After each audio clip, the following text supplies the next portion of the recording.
Hello again, sausages. I know what you're thinking. Oh no, another Richard Tice bashing video. Well, here's the thing.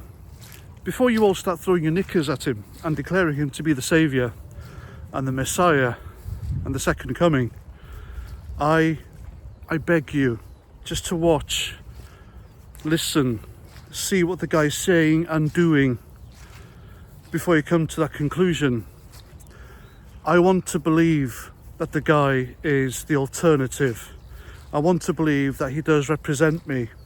I want to believe that the guy truly has my interests at heart. But from what I've seen and heard of the guy so far, he hasn't proven any of that whatsoever. I've given you my reasons, and there's more to come. He just keeps spouting stuff that I can't help notice, and that's my problem in life. I don't miss anything. It's a blessing, but a curse at the same time. Now, he recently, hang on, before I carry on, this is my position. Before you call me some sort of establishment stooge, I'm not. If I was, I would have far more influence and clout on social media than I do. It's taken me 2 years to reach 80,000 subscribers. No one's heard of me. I'm a nobody, I'm a nothing. I'm just your average Joe Public, making videos, giving his opinions on YouTube. And if I was establishment or employed by any political party or a body, an organisation, then I would have hundreds of thousands of subscribers, etc. Think about that, all right? I'm not going to name names, but just look at the people who have gained either notoriety or fame in a short amount of time, and they are political. Watch them closely, as I have done. So there we go. I'm not voting at the next general election because I'm politically homeless. Definitely never Labour. The Conservatives have lost my trust. The Lib Dems, that's for the birds. Only lunatics would vote for them. And as for Reform, I did try. I really want to like them. I want them to represent me, and I want them to be in power. But Richard Tice is just letting me down, big time.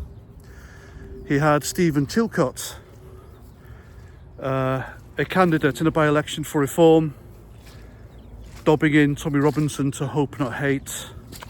You had Simon Danchuk chucked out of Labour for sexting a 17-year-old. You had Richard Tice driving off to the Ukraine. Now, all these issues, Hope Not Hate, sexting kids, supporting Ukraine, it's not something that's popular with Reform's, I was going to say UKIP, Reform's core voters. It isn't. And then there's Bridgen, that MP, the anti-jab MP.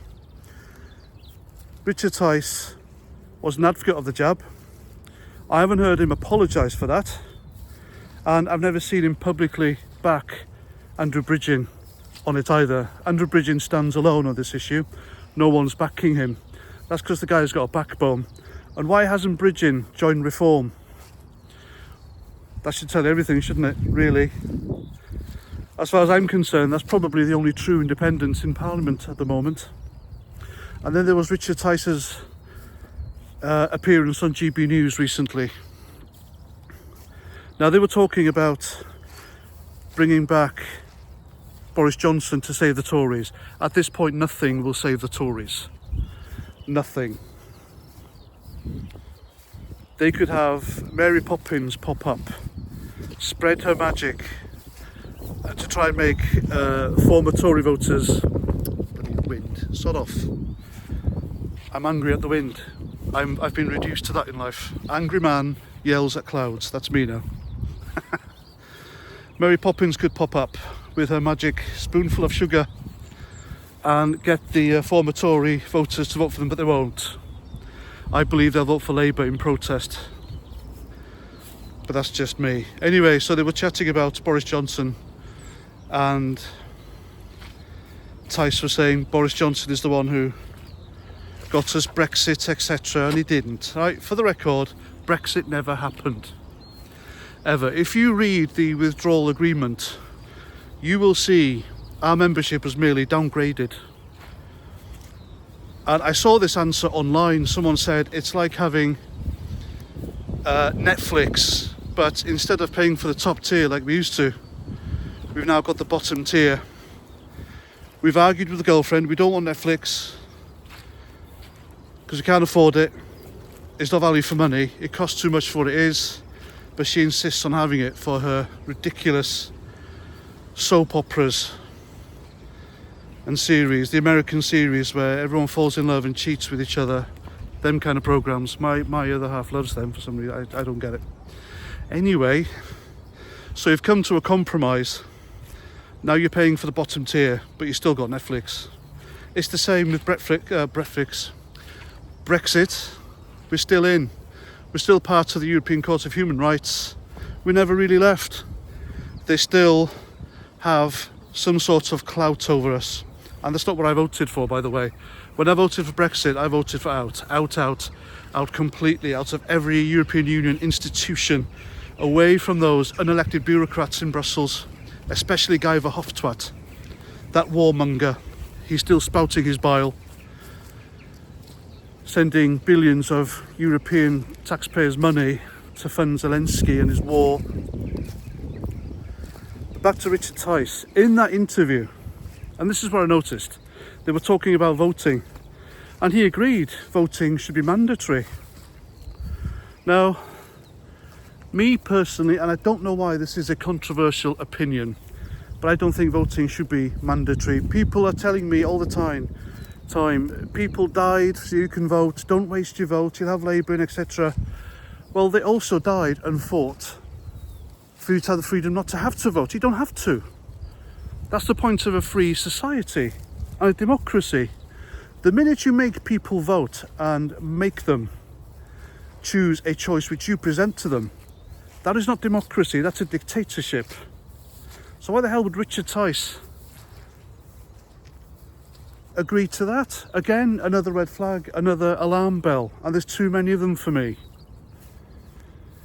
Like I've said before, and I'll keep drumming this because it's my opinion. As far as I'm concerned, I have a right to free speech. You don't have to listen to me. You don't have to agree. That's the beauty of it. That's what those people really died for. Your right to argue, debate, and your right to disagree or agree. That's true freedom of speech. That's true liberty. That's true democracy, in my opinion. And with forced voting comes loss of more freedoms, which tells me Richard Tice is establishment. I've told you guys. Richard Tice, Reform, GB News. There's a spate of them out there. They have been presented to us in a box, wrapped, bowed, packaged, with a tag on it, a label that says alternative, when in reality they're not. And that's because I've bothered to look, I've bothered to check. I look, I listen to what Richard Tice says and does, and it doesn't bode well. I'm not a fan. The guy is establishment through and through, and you're all being drawn in. So there we go. That's my opinion on that matter again. And the red flags and alarm bells, they'll keep coming, folks, and I will keep pointing them out until you understand. But that's up to you at the end of the day.